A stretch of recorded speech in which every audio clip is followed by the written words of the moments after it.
Hello बच्चों, let's read the question first.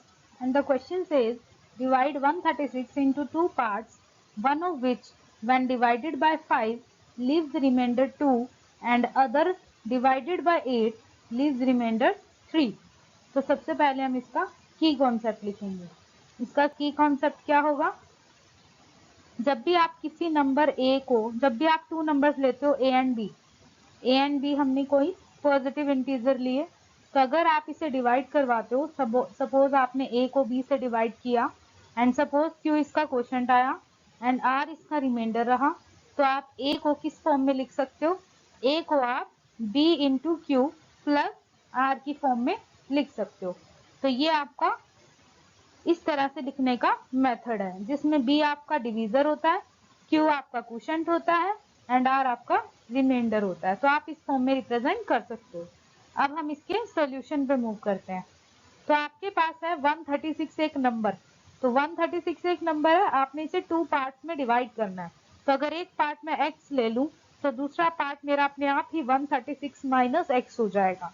अब उसने कहा कि पहले नंबर को 5 से डिवाइड करने पे 2 रिमाइंडर आता है. तो हमारे पास जो फर्स्ट नंबर था, सपोज आपके पास जो फर्स्ट नंबर था वो आपके पास था x, राइट. और आपने इस फर्स्ट नंबर को डिवाइड करना है 5 से. तो जब आप फर्स्ट नंबर को 5 से डिवाइड करते हैं, सपोज यहाँ पर आपका क्वोशंट p आता है, तो उस केस में आपका रिमाइंडर 2 आएगा. ये आपको क्वेश्चन में गिवन है, राइट. तो आपने जब 5 से फर्स्ट नंबर को डिवाइड किया तो आपके पास 2 रिमाइंडर आया. तो आप x को कैसे रिप्रेजेंट कर सकते हो? आप x को 5p प्लस 2 की फॉर्म में रिप्रेजेंट कर सकते हो. ये आपकी इक्वेशन नंबर फर्स्ट बन जाएगी, राइट. एंड उसने कहा है कि जब आप सेकेंड नंबर को डिवाइड करते हो 8 से, तो सेकेंड नंबर आपके पास क्या है? सेकेंड नंबर क्या था आपके पास? 136 माइनस x. तो जब आप इस सेकेंड नंबर को डिवाइड करते हो 8 से, तो 136 माइनस x डिवाइड बाय 8, तो उस केस में आपके पास जो रिमाइंडर आएगा वो 3 आएगा, राइट.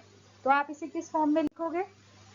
आप इसे इस तरह से लिख सकते हो, 136 माइनस x को जब आपने डिवाइड किया 8 से, तो आपके पास जो रिमाइंडर आया वो कितना आएगा? 3 आएगा. ओके.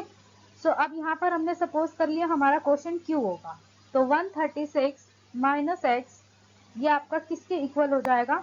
8 इंटू क्यू प्लस 3 के इक्वल हो जाएगा. ये आपकी सपोज इक्वेशन नंबर सेकेंड बन जाएगी, राइट. अब हम इन दोनों इक्वेशंस को ऐड करेंगे. सो ऐड इक्वेशन 1 एंड 2.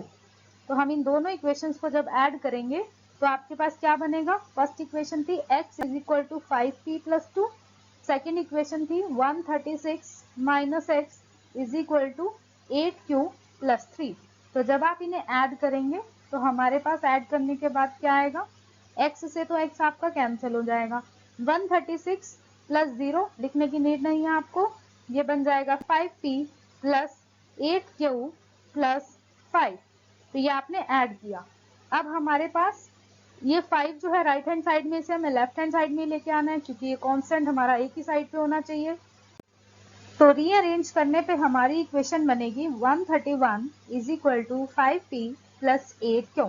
अगेन इसे रीअरेंज करेंगे तो 5p is equal to 131 minus 8q. अब आपको p एंड q की वैल्यू फाइंड करनी है. Then find p and q. क्योंकि p एंड q मिल जाएगा तो आप इजीली यहाँ से वैल्यू फाइंड आउट कर सकेंगे जो हमें वैल्यू चाहिए x और 136 माइनस x की, राइट. सो इसे रीअरेंज किया. Find p and q by hit and trial method. तो आप इसमें हिट एंड ट्रायल अप्लाई करेंगे. तो अब आपने ये देखना है कि जो आपकी p की वैल्यू है वो यहाँ पर लेफ्ट हैंड साइड में 5 का मल्टीपल है. तो आपको राइट हैंड साइड भी कुछ ऐसी लानी होगी सो दैट ये इक्वल हो जाए. मतलब आपकी राइट हैंड साइड भी 5 का मल्टीपल होनी चाहिए. तो ये किस केस में बनेगा? ये only q is equal to 2 के केस में बन सकता है. क्योंकि अगर हम q is equal to 2 put करते हैं तो 131 माइनस 2 पुट करेंगे तो 16 होगा और 5p आपका इक्वल हो जाएगा 115 के. मतलब आपकी p की वैल्यू इंटीग्रल फॉर्म में आ जाएगी. तो ये हमारे पास हो जाएगी 23. यहाँ हमने q की वैल्यू को 2 इसलिए लिया है क्योंकि आपके पास लेफ्ट हैंड साइड 5 का मल्टीपल थी, तो राइट हैंड साइड भी आपका 5 का मल्टीपल ही होनी चाहिए. तो यहाँ से आपको p मिल जाएगा विच इज 23. ये आपका कब आया? जब आपने Q की वैल्यू को 2 पुट किया। तो अब आपको P एंड Q मिल चुका है। P एंड Q का यूज करते हुए अब हम फाइंड करेंगे अब हम फाइंड करेंगे x। अब हम फाइंड करेंगे x की वैल्यू। तो आपके पास x किसके इक्वल था? 5p प्लस 2 के इक्वल था, बिकॉज आपने फर्स्ट नंबर को 5 से डिवाइड किया था तो 2 रिमाइंडर आया था। बाय इक्वेशन गिवन, जो आपके पास गिवन कंडीशन थी, गिवन इक्वेशन थी, उसके अकॉर्डिंग यहाँ पे आप p की वैल्यू पुट करवाओगे। p की वैल्यू है 23 प्लस 2, यहाँ पर आपका ये 5 है, तो p के प्लेस पे आपने 23 पुट किया। तो x की वैल्यू आपके पास आएगी 115 प्लस 2, x की वैल्यू हो जाएगी 117। तो आपके पास जो 136 के आपने 2 नंबर्स में डिवाइड किया था, तो फर्स्ट नंबर आपके पास आ चुका है 117। तो अगर 117 फर्स्ट है तो सेकंड होगा 136 माइनस 117, तो ये आपके पास बन जाएगा 19। तो यही आपका फाइनल सॉल्यूशन होगा। जो 2 इक्वल पार्ट्स में आपने अपने नंबर को डिवाइड किया था, ये उसका फाइनल सॉल्यूशन हो जाएगा। Okay, this is your final result. I hope you understood well. Best of luck. Thank you.